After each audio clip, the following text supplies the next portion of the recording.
আচ্ছা, মুখের দুর্গন্ধ মানেই কি পেটের সমস্যা? অনেকেই এরকম ভেবে থাকে। আজ জানবো এই ঘটনাটা এটা কি সত্য না মিথ্যা? নমস্কার, আমি ডক্টর অতুল পাখিরা from Taraknath smile Avenue and dental clinic.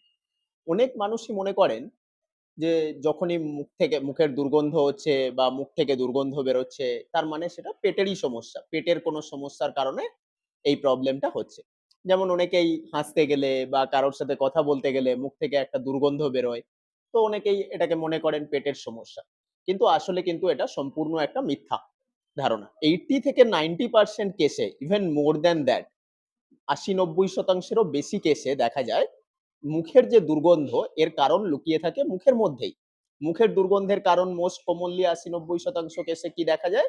যেমন দাঁতের চারিদিকে প্রচন্ড পরিমাণে প্লাক এবং টার্টার জমা হওয়া, মাড়ির রোগ, জিঞ্জাইভাইটিস বা পেরিওডন্টাইটিস হওয়া বা মাড়ির প্রদাহ, এক্ষেত্রে হতে পারে মুখের মধ্যে ইনফেকশন থাকার জন্য। দাঁত ক্ষয়ে যাওয়া বা দাঁতের মধ্যে ক্যাভিটি তৈরি হওয়া, এর কারণের জন্য ব্যাকটেরিয়া অ্যাকুমুলেশন হওয়ার জন্য মুখের মধ্যে থেকে দুর্গন্ধ আসতে পারে। বা অনেক ক্ষেত্রে ড্রাই মাউথ একটা কারণ হতে পারে। যে, যে মানুষ তিনি হয়তো প্রচন্ড পরিমাণে স্মোকিং করেন বা কিছু আরো সমস্যা আছে, তার জন্য স্যালাইভারি গ্ল্যান্ড এর কিছু সমস্যার জন্য যে যেখান থেকে থুতু বেরোয় সেই গ্ল্যান্ড এর কিছু সমস্যার জন্য স্যালাইভারি গ্ল্যান্ড এর সমস্যার জন্য স্যালাইভা সিক্রেশন কম হয়ে যায়। এবং এই স্যালাইভা সিক্রেশন বা লালারস মানে নিঃসরণ যদি কম হয়ে যায়, তো মুখ শুকিয়ে যায়। মুখ শুকিয়ে যাওয়ার জন্য মুখ থেকে একটা দুর্গন্ধ বেরোয় বা প্রচন্ড পরিমাণ স্মোকিং করার জন্য এটা হতে পারে। তো এই সমস্ত বা মুখের কোনো আলসার বা এই সমস্ত কারণের জন্য 80-90% কেসে মুখের দুর্গন্ধ হয়। তো আপনার যদি কথা বলতে গিয়ে বা হাসতে গিয়ে মুখ থেকে দুর্গন্ধ বেরোয়, তাহলে এই ঘটনাটাকে হালকাভাবে বা সাধারণভাবে নেবেন না। শুধু মাউথ ওয়াশ বা টুথপেস্ট ইউজ করে ঠিক করার কথা ভাববেন না।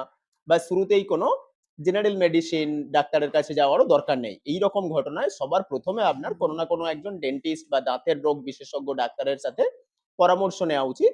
যদি উনি বলেন যে এটা পেটের রোগের কারণের জন্য হচ্ছে, তাহলে আপনি কোনো জেনারেল মেডিসিন বা কোনো গ্যাস্ট্রো ডাক্তারের সাথে যেয়ে কনসাল্ট করাবেন।